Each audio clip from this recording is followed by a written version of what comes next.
ये बड़ी दिलचस्प कहानी है उन लोगों के लिए जो बहुत ज़्यादा सोचते हैं या बहुत ज़्यादा अपने भविष्य की चिंताएं करते हैं, जो लोग कल के ख्यालों में ही डूबे रहते हैं और अपने आज को बर्बाद करते हैं। शहर के पास एक चौराहा था और उस चौराहे की गली में एक बूढ़े आदमी की दुकान थी जो घड़ी रिपेयरिंग का काम करता था। वो घड़ी बनाने में इतना माहिर था कि बस उस घड़ी में ही खोया रहता था। कितनी भी पुरानी घड़ी हो, चाहे कितनी भी खराब हो, वो चुटकियों में ठीक कर देता था। लोग बड़े दूर दूर से उसके पास घड़ी ठीक कराने के लिए आते। वो लोगों को सलाह बड़ी अच्छी दिया करता था। कोई भी परेशानी हो, कोई चिंता में हो, उन्हें खूब ज्ञान की बातें बताता और उनका मार्गदर्शन भी करता। वो घड़ी वाला इतना फेमस हो गया कि अब हर कोई उसे जानता था कि गली के चौराहे पे एक घड़ी वाले की दुकान है।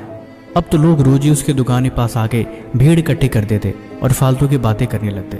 वो हर सवाल का जवाब देता, लेकिन जब भी कोई उसे भविष्य के बारे में पूछता तो वो कुछ नहीं बोलता। या कोई उसे उसके पुराने दिन के बारे में पूछता कि वो कहाँ से आया है, क्या करता था पहले, वो कोई जवाब नहीं देता।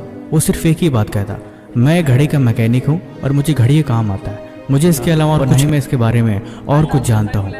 वो अपने भविष्य और अपने पास्ट के बारे में किसी से कोई बात करता ही नहीं था, चाहे कोई जितना जबरदस्ती से उसके पूछ ले, लेकिन वो कभी भी इस बात का जवाब देता ही नहीं था। उसके चेहरे पे हमेशा एक बड़ी प्यारी सी मुस्कान होती थी। जब भी कोई कस्टमर उसकी दुकान पे जाता, वो उसका बड़ी मुस्कुराहट के साथ स्वागत करता। लेकिन एक दिन एक नौजवान लड़का उसकी दुकान पे आया, चाचा को प्रणाम किया और बोला, अंकल जी नमस्ते, क्या हाल चाल हैं आपके? उन्होंने बोला, मैं बढ़िया हूँ, तुम बताओ। लड़का बड़ा उदास और चिंतित था। उन्होंने तुरंत ही उसे समझ लिया। उन्होंने पूछा, क्या बात है, तुम परेशान क्यों लग रहे हो? उसने कहा, मैं क्या बताऊँ, मैं अपने भविष्य को लेकर बहुत चिंता में हूँ। मैं सोचता हूँ कि मेरा कुछ हो भी पाएगा या नहीं। उन्होंने बोला, हो पाएगा या नहीं, इस बात का क्या मतलब है?